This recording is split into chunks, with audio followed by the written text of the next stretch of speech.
Карамба ТВ представляет.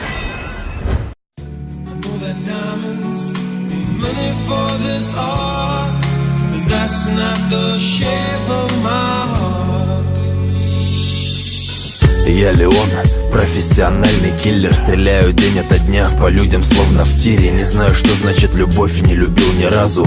Как машина выполняю заказ за заказом. День сейчас или ночь для меня не важно. Моя жизнь давно стала цвета сажи. Нет эмоций, только цель, за ней иду, понимая, что в итоге опущусь ко дну. Друзья, кто это не слышал про таких? А может, дружбы вовсе нет, и это просто миф. Мой друг только он, я с ним навсегда. У него тоже нет корней, как и у меня. Я думал, так и буду жить, по-другому никак. Но нет, ей удалось разрушить вечный мрак.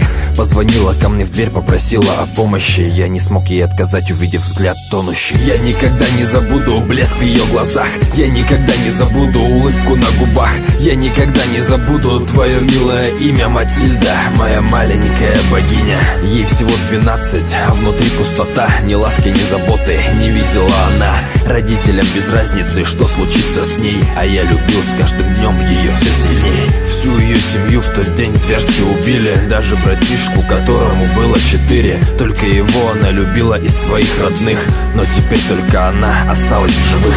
Жажда мести у нее была на пределе. Она хотела стать киллером и быть в деле. Как так вышло, не пойму, но на следующий день мы лежали на крыше, целясь с винтовки в людей. Кто-то меня обвинит, кто-то меня осудит, но Бог меня накажет и просто так не отпустит. Не будет хэппи-энда, в конце не будет улыбок. Все как в жизни, понаделал кучу ошибок. Для какой-нибудь книги история хороша.